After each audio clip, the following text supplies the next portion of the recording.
آہستہ آہستہ میں سمجھ گیا کہ سب کو رقم دینے کی ضرورت نہیں، صرف اپنے افسر کو خوش رکھو، باقی ساتھیوں کو چائے پر ٹرخا دو، یہی ان کی اوقات ہے۔ غلط کام پر جب پکڑ نہ ہو تو انسان کا حوصلہ بڑھ جاتا ہے، یہی میرے ساتھ بھی ہو رہا تھا۔ میرے افسر مجھے ایسی جگہ پر ڈیوٹی دینے لگے تھے جہاں کمائی زیادہ ہوتی تھی۔ ناجائز کمائی جب آتی ہے تو وہ اپنی واپسی کا راستہ بھی نکال لیتی ہے۔ جوا، شراب، بازاری عورتوں سے تعلقات رکھنا جیسی برائیاں مجھ میں آتی چلی گئیں۔ دوستوں کے ساتھ کھانے پینے، عیاشی کی محفلیں جمانا معمول بن گیا تھا۔ میرے عزیز رشتہ دار بھی مجھے رشک بھری نظروں سے دیکھتے تھے کہ میں معمولی سپاہی ہو کر خرچ اس طرح کرتا ہوں جیسے کوئی رئیس زادہ ہوں۔ جب لوگ مجھ سے پوچھتے کہ میں اتنا خرچ کیسے کرتا ہوں تو میرا سر فخر سے بلند اور گردن اکڑ جاتی تھی۔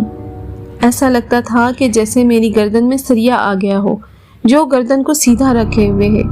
یہ سب اوپر کی کمائی کا کمال ہے، میں کہتا۔ ارے بھائی، کیا تم بھی اوپر کی کمائی لیتے ہو؟ وہ مجھے حیرت سے دیکھتے۔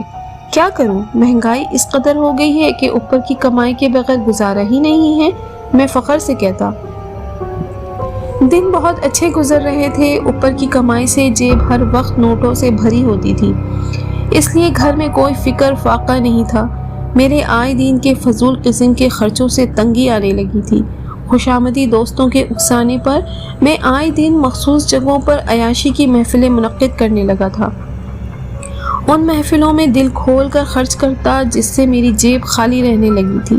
دوستوں کا بھی خاصا مقروض ہو گیا تھا، مگر میں پریشان پھر بھی نہیں تھا، کیونکہ اوپر کی کمائی میں اکثر ایسے مواقع آ جاتے تھے کہ میں اپنا سارا قرضہ چند دنوں میں چکا دیتا تھا۔ اس لیے مجھے دوستوں سے پھر نیا قرضہ مل جاتا تھا۔ دوستوں کے قرضہ دینے سے انہیں یہ فائدہ تھا کہ وہ میری محفلوں میں کھل کر مفت میں عیاشی کر لیتے تھے، اور میں انہیں اس لیے مفت میں عیاشی کرا دیتا تھا کہ وہ میری خوشامد اور جھوٹی تعریفیں کرنے میں بڑے ماہر تھے۔ ان کے منہ سے اپنی بے جا تعریفیں سن کر میرا سر فخر سے اور غرور سے تن جاتا تھا۔ انہی دنوں میں دوستوں کا خاصا مقروض ہو گیا تھا۔ جو کمائی ہو رہی تھی اس کا زیادہ حصہ قرض چکانے میں صرف ہو رہا تھا۔ میرے افسر کو کمائی میں حصہ نہ ملنے پر وہ مجھ سے کچھ روٹھا روٹھا سا رہنے لگا تھا۔ مجھے اس بات کا احساس تھا اور میں پوری کوشش میں تھا کہ کہیں سے کمائی کا آسرا ہو جائے تاکہ افسر کو خوش کر دوں، ورنہ میری ایسی جگہ ڈیوٹی لگا دے گا جہاں کمائی بالکل بھی نہ ہو سکے۔ ایسا ہو جانے پر میرے لیے عیاشی تو دور کی بات، گھر کا خرچہ چلانا بھی مشکل ہو جاتا۔ اور پھر ایک دن مجھے موقع مل ہی گیا۔ ہوا یہ کہ ایک اسپتال سے کچھ فاصلے پر میری ڈیوٹی تھی۔ رات کے 2 بج رہے تھے کہ ایک شخص کو میں نے موٹر سائیکل پر آتے دیکھا۔ اسے دیکھ کر میں نے رکنے کا اشارہ کیا۔ اس نے گاڑی روک دی۔ اس وقت کہاں سے آ رہے ہو؟ میں نے ذرا روب سے کہا۔ میں گھر سے آ رہا ہوں اور وہ جو سامنے ہسپتال ہے وہاں جا رہا ہوں، اس نے بتایا۔ مجھے تو تم چور دکھائی دے رہے ہو۔ چور؟ یہ آپ کیسی باتیں کر رہے ہو؟ کیا میں شکل سے آپ کو چور دکھائی دیتا ہوں؟ اس نے غصے سے مجھے دیکھا۔ اس کا غصے سے مجھے دیکھنا ایک آنکھ نہیں بھایا تھا، کیونکہ عوام کو غصے سے دیکھنا ہم پولیس والوں کا کام ہے۔ اگر عوام نے ہمیں غصے سے دیکھنا شروع کر دیا تو ہم پولیس والے کمائی کس طرح کر سکیں گے؟ اس کا فیصلہ ابھی ہو جائے گا، تلاشی دو، میں نے کڑک کر کہا۔ اس نے اپنے ہاتھ اوپر کر لیے۔ میں نے اس کی تلاشی لینی شروع کر دی۔ کچھ کاغذ اور 25,000 روپے کی رقم کے سوا جیب سے کچھ نہ نکلا۔ کہاں سے یہ رقم لے کر آ رہے ہو؟ کسی کو لوٹا ہے تم نے؟ میں نے تیز آواز میں کہا۔ میں نے کسی کو نہیں لوٹا، وہ بولا۔ پھر اتنی رقم رات گئے جیب میں ڈال کر کیسے گھوم رہے ہو؟ میں نے طنز کیا۔ یہ رقم میں اپنے دوست کاشف سے ادھار لے کر آیا ہوں۔ میری بیوی کی آپریشن سے ڈلیوری ہونے والی ہے۔ اگر میری بیوی کا بروقت آپریشن نہ ہوا تو پیدا ہونے والے بچے اور بیوی دونوں کی جان کو خطرہ ہے۔ کہانیاں گھڑ لینے میں تم چور اچکوں کا بھی جواب نہیں ہے۔ میں نے اپنے ہاتھوں میں 25,000 کی رقم کو للچائی نظروں سے دیکھا۔ اس رقم میں سے کچھ رقم میرے اپنے افسر کو دے دینے سے اس کی ناراضگی دور کر دینے کے لیے کافی تھی۔ نہیں، میں چور نہیں ہوں، وہ بولا۔ اچھا، اب تم مجھے بتاؤ گے کہ تم چور نہیں ہو؟ میرا اندازہ بالکل غلط ہے۔ میں نے اچھے چوروں کا دماغ درست کر کے رکھ دیا ہے۔ پھر تم کس کھیت کی مولی ہو؟ ابھی تھانے کے ڈرائنگ روم کی سیر کراؤں گا نا؟ تو پھر تم سب کچھ فر بولنے لگو گے کہ یہ رقم تم کہاں سے چرا کر لائے ہو۔ میں نے کہا میرا یقین کریں میں سچ بول رہا ہوں، میری بیوی کی طبیعت بہت خراب ہے، مجھے یہ رقم فوری طور پر اسپتال میں جمع کرانی ہے۔ وہ گڑ گڑایا۔ اچھا اس کا مطلب ہے میں جھوٹ بول رہا ہوں، تم سچے ہو؟ تمہارا دماغ درست کیے بغیر گزارا نہیں ہے۔ میں نے فوراً ریوالور نکال کر تان لیا۔ یہ کیا کر رہے ہیں؟ وہ گھبرایا۔ تو مجھے جھوٹا ثابت کرنا چاہ رہا ہے نا؟ میں اس وقت تیرے سر کا نشانہ لے کر گولی چلاؤں گا اور تیرے مرنے پر تیری لاش سامنے جو گندا نالا ہے اس میں پھینک دوں گا۔ میں نے غصے سے آنکھیں نکالتے ہوئے کہا نہیں، ایسا غضب نہیں کرنا، میرے چھوٹے چھوٹے بچے یتیم ہو جائیں گے۔ وہ التجا کرنے لگا۔ تیری ہمت کیسے ہوئی مجھے جھوٹا ثابت کرنے کی؟ آج تک میرے کسی افسر نے مجھے جھوٹا نہیں کہا، اور تو میرے افسر سے بڑھ کر ہے۔ مجھ سے غلطی ہو گئی، مجھے جانے دے، میری بیوی اسپتال میں میرا انتظار کر رہی ہوگی۔ جاؤ اپنی بیوی کے پاس چلے جاؤ، اور یہ بات ذہن میں رکھنا، آئندہ کبھی کسی پولیس والے کو جھوٹا ثابت کرنے کی کوشش نہ کرنا، ورنہ میں تمہیں چھوڑ رہا ہوں لیکن دوسرا پولیس والا تمہیں زندہ نہیں چھوڑے گا۔ میں نے ایسے کہا جیسے اس پر احسان کر رہا ہوں۔ جی وہ میرے پیسے؟ اتنی بدتمیزی کرنے پر پیسے لینے کی توقع رکھتا ہے؟ زندہ رہنے کے لیے چپ چاپ چلا جا اور پیسوں کو بھول جا۔ نہیں، ایسا ظلم نہ کریں، میں یہ بڑی مشکل سے پیسے لے کر آیا ہوں کہیں اور سے، اتنی جلدی پیسے ملنے کی امید بھی نہیں ہے۔ وہ میرے پاؤں میں پڑ گیا اور گڑ گڑانے لگا۔ اس کے گڑ گڑانے سے مجھے یہ سمجھنے میں آسانی ہو گئی تھی کہ وہ اثر و رسوخ رکھنے والا شخص نہیں ہے، ورنہ وہ مجھے دھمکیاں دینے لگتا یا میری اوپر شکایت کر کے اپنی رقم وصول کر لیتا۔ اس پر مجھے بہت ترس آ رہا تھا، لیکن میں مجبور تھا، مجھے بھی رقم کی اشد ضرورت تھی۔ میں کسی بھی طرح سے یہ آئی رقم اسے لوٹانا نہیں چاہتا تھا۔ میں نے اسے اپنے پاؤں پر پڑتا دیکھ کر اسے زور سے ٹھوکر ماری۔ وہ پیچھے کی طرف الٹ گیا۔ ریوالور کا رخ میں نے پھر اس کی طرف کر دیا۔ میں ابھی فائر کھولنے ہی والا تھا کہ وہ سمجھ گیا کہ میں کیا کرنے کا ارادہ رکھتا ہوں، اس لیے وہ چلایا، خدا کے لیے گولی نہیں چلانا۔ نہیں، گولی چلانی پڑے گی، تو اس طرح باز نہیں آئے گا۔ میں نے غصے سے کہا میں چلا جاتا، اگر میری بیوی کی زندگی ہوتی تو وہ ضرور بچ جائے گی، اور اگر اس کی زندگی نہیں ہوئی تو وہ مر جائے گی۔ اس نے اپنی آنکھوں سے بہتے آنسوؤں کو صاف کرتے ہوئے کہا اب آئے نا اپنی اوقات میں، موت کے سامنے اچھے اچھے لوگ سنبھل جاتے ہیں، تو بھی انہی لوگوں میں سے ہے۔ میں نے مسکراتے ہوئے کہا۔ مجھے اس وقت دل ہی دل میں بڑی خوشی ہو رہی تھی، کیونکہ اسے مارنے کی ایکٹنگ کام میں آ گئی تھی۔ میں نے سنا تھا رات میں پولیس والے عوام کو لوٹ لیتے ہیں، مزاحمت کرنے پر گولی مار کر ہلاک کرنے سے دریغ نہیں کرتے۔ آج میں نے اس کا ثبوت اپنی آنکھوں سے دیکھ لیا۔ یہ کہتے ہوئے وہ اپنی گاڑی سٹارٹ کر کے چلا گیا۔ 25,000 کی رقم جیب میں آ جانے پر میں بہت خوش تھا اور سوچ رہا تھا کہ جلدی سے ڈیوٹی کا وقت ختم ہو اور میں گھر جاؤں۔ 2 گھنٹے میں نے بڑی بے چینی میں گزارے۔ اپنے ساتھی کے آنے پر میں اپنی ڈھیلی پینٹ کو درست کرتے ہوئے گھر کو روانہ ہو گیا۔ جب میں اسپتال کے پاس سے گزرا، وہاں میں نے ایک ایمبولینس کے پاس خواتین کو روتے ہوئے دیکھا۔ وہ بری طرح رو رہی تھیں۔ اسپتال کے وارڈ بوائے کسی خاتون کو اسٹریچر پر اٹھا کر ایمبولینس کی طرف لے کر آ رہے تھے۔ ان کے ساتھ وہ بھی شخص تھا جس سے میں نے 25,000 کی رقم لوٹی تھی۔ اسے دیکھ کر میرا وہاں رکنا مشکل ہو گیا اور میں تیز تیز قدم بڑھاتا ہوا آگے بڑھ گیا۔ مجھے خطرہ تھا کہ ان عورتوں کو پتہ چلنے پر ان کا سارا غصہ مجھ پر آ سکتا تھا۔ شام گئے، جب میری ڈیوٹی پر واپسی ہوئی، میں سخت خوفزدہ تھا۔ رات جس بہرحمی کا میں نے مظاہرہ کیا تھا، یہ سچ ہے کہ پولیس کانسٹیبل بن جانے پر ہم لوگوں میں تکبر بہت زیادہ بڑھ جاتا ہے۔ انسان کو انسان نہیں سمجھتے، ان سے رویہ ایسا ہو جاتا ہے جیسے وہ کوئی حقیر سی شے ہو۔ اپنے افسران کے سامنے ہم ایسے بن جاتے ہیں جیسے معمولی سے چوہے ہوں۔ میں اپنے افسر کا سامنا کرتے ہوئے ڈر رہا تھا کہ کہیں اس شخص نے رات کے واقعے کی شکایت نہ کر دی ہو۔ میرے اس اقدام سے ایک حاملہ عورت کی ہلاکت ہو گئی تھی۔ وہ بروقت ہسپتال میں پیسے جمع کرا دیتا تو شاید اس کی بیوی ہلاک نہ ہوتی۔ ڈر اور خوف کی حالت میں جب میں اپنے افسر کے سامنے گیا، وہ مجھے حیرت سے دیکھنے لگا۔ کیا بات ہے معراج، آج بڑے گھبرائے ہوئے ہو؟ طبیعت وغیرہ ٹھیک ہے نا؟ ہاں طبیعت ٹھیک ہے، یہ کہتے ہوئے میں نے 25,000 کی رقم اپنے افسر کے سامنے رکھ دی۔ وہ اتنی زیادہ رقم دیکھ کر چونکا۔ میں نے رات کا واقعہ بیان کر کے جب اپنے ڈر اور خوف کا ذکر کیا، میرے افسر نے زوردار قہقہا لگایا۔ پولیس والے ہو کر ڈرتے ہو؟ تم کیسے پولیس ہو؟ شیر بنو شیر۔ میں نے پہلے کبھی ایسا نہیں کیا ہے نا، اس لیے ڈر رہا ہوں، میں نے کہا۔ میں تمہاری ڈیوٹی آج کہیں اور لگا دیتا ہوں، اور کچھ معاملہ ہوا بھی تو میں سنبھال لوں گا۔ تمہیں کسی بھی قسم کی فکر کرنے کی ضرورت نہیں ہے۔ افسر نے 25,000 کی رقم میں سے اپنا حصہ نکال کر رکھ لیا۔ میں جب تھانے سے جانے لگا تو ایک بار پھر افسر نے میرے کندھے پر زور سے تھپکی دی۔ پولیس والے ہو، ڈرنے کی ضرورت نہیں ہے۔